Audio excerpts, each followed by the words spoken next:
Ciao, c'est In and Out. Moi, c'est Roméo, j'ai 12 ans. Je ferai des vidéos basket tous les dimanches. Donc là, c'est ma première vidéo. Et voilà.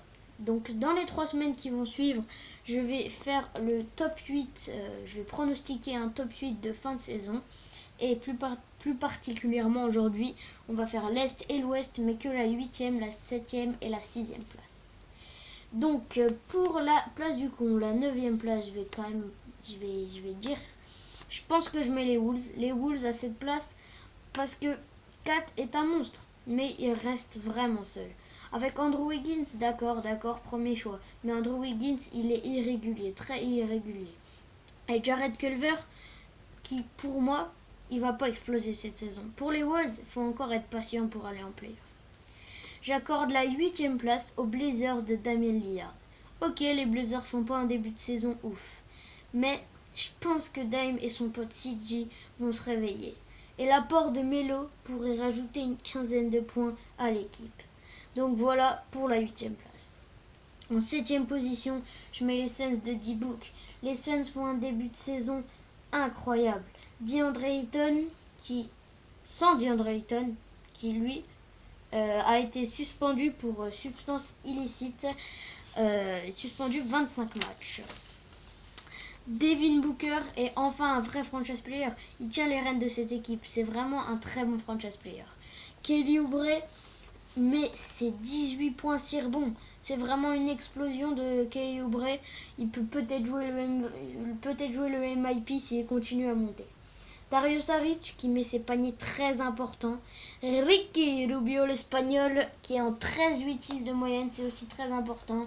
Et le rookie Cam Johnson qui apporte son shoot à 3 points. Oula, j'ai failli oublier Aaron Baines qui lui met ses 15 points de moyenne. Enfin bref, les Suns ont leur place pour moi à la 7e place de mon classement. Enfin, c'est les Mavs qui squattent cette 6e place avec leur sophomore en 30-10-10 de moyenne. Et oui, Luka Doncic est exceptionnel cette saison. Il est le 5e joueur de l'histoire à tourner en au moins 30 points, 10 passes et 10 rebonds sur une série de 10 matchs. Il rejoint un club pas dégueu composé par LeBron, Michael, qui est The GOAT pour moi, et pas LeBron, Westbrook et Robertson, les copains du triple-double. Il est bien sûr dans la course au MVP pour l'instant cette année. Mais il n'est pas seul. Il a Kristaps Porzingis en lieutenant qui lui apporte 18 points et 9 rebonds. Kristaps Porzingis qui revient de blessure la saison dernière, il n'a pas joué et il revient, donc il lui faut un temps d'adaptation, mais ça reste un très bon lieutenant.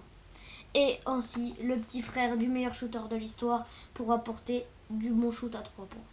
Et oui, c'est dans les gènes. Dans cette équipe, Tim Hardaway Jr. Peut shooter. Voilà, ils ont une équipe très complète. Cette équipe est très sérieuse cette année et aura la 6e place de mon classement. Et maintenant, on passe à l'Est. Donc j'ai fini l'Ouest pour aujourd'hui et on place à l'Est. La place du con sera pour les Wizards cette année. Pour moi, les Wizards sont trop fragiles pour aller en playoff. Sans John Wall, je doute fort que les Wizards aillent plus haut que la 9e place. Je vais quand même parler des points positifs de cette équipe. Bradley Beal est vraiment énorme. Il est tout simplement All-Star. Pour vous donner des stats, il tourne en 30 points 7 passes de moyenne. Et vient de prolonger pour 3 ans après cette saison. Les Wizards ont aussi Isaiah Thomas qui se refait un peu la santé et marque 13 points par match. Et le rookie Rui Hachimura qui lui fait un bon début de saison rookie avec 13 points et 6 rebonds de moyenne. Voilà pour la 9e place. C'est le Magic d'Orlando qui est la 8e place de mon classement. Notre bon François Evan Fournier devrait confirmer son bon mondial avec l'équipe de France. Evan améliore sa défense d'année en année. Et quand il marque ses 3 points, on sait qu'il peut être très fort.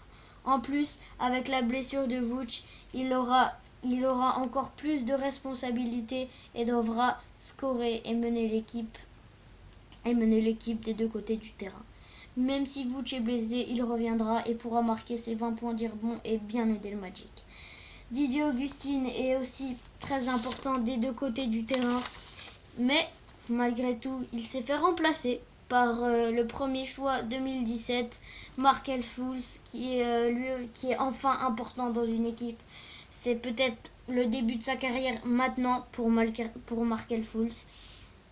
Et franchement, je pense qu'il a sa place dans son 5. Il est à peu près à 11,4 passes de moyenne. Donc pour moi, il a sa place dans ce 5 de départ. Je dois aussi parler de Jonathan Isaac, qui est un monstre défensif et qui est plutôt bon en attaque, mais c'est surtout la défense qui l'apporte.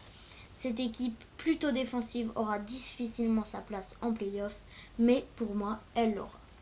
En 7ème place, je mets les Nets du faux franchise player Kyrie Irving.